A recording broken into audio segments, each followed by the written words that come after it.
মাত্র 4 দিনের শিশুর জটিল অপারেশন করে নজির গড়লেন আগরতলার হাপানিয়া এলাকার ত্রিপুরা মেডিকেল কলেজ ও ডক্টর বি.আর. আম্বেদকর হাসপাতালের চিকিৎসক টিম।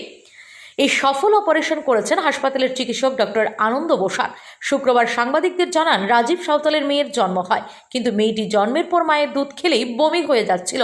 তাই মেয়েটিকে প্রথমে খোয়াই জেলা হাসপাতালে নিয়ে যাওয়া হয়, কিন্তু সেখান থেকে আগরতলায় আইজিএম হাসপাতালে রেফার করা হয়, কিন্তু সেখানেও তেমন কোনো চিকিৎসা হয়নি তার। তাই সবশেষে শিশুটিকে মেডিকেল কলেজ ও ডক্টর বি.আর. আম্বেদকর হাসপাতালে পাঠানো হয়।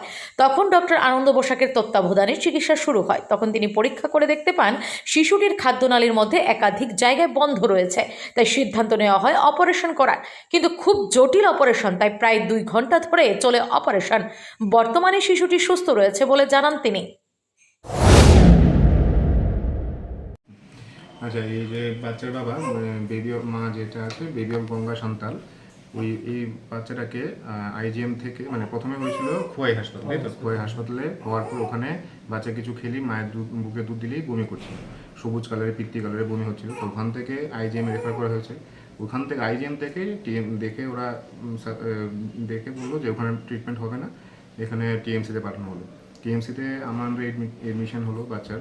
আমি গিয়ে দেখলাম বাচ্চার সব পরীক্ষা নিরীক্ষা করে দেখলাম বাচ্চার এটা খুবই রেয়ার অ্যানোমেলি, যেটাকে আমরা বলি ইন্টেস্টিনাল অ্যাট্রেসিয়া। হ্যাঁ, এটা স্পেসিফিক্যালি জেজুনাল অ্যাট্রেসিয়া টাইপ 4, খুবই রেয়ার। তাতে কি হয়, এখানে খাদ্যনালী যেটা স্টমাকের পরে যে ডিউরোনাম জেজুনাম, ওখানে এটা বাধা থাকে। তো টাইপ 4 একাধিক জায়গায় বাধা ছিল এই বাচ্চার। ঠিক আছে, এই বাচ্চার স্পেসিফিক্যালি 3টে জায়গায় বাধা ছিল।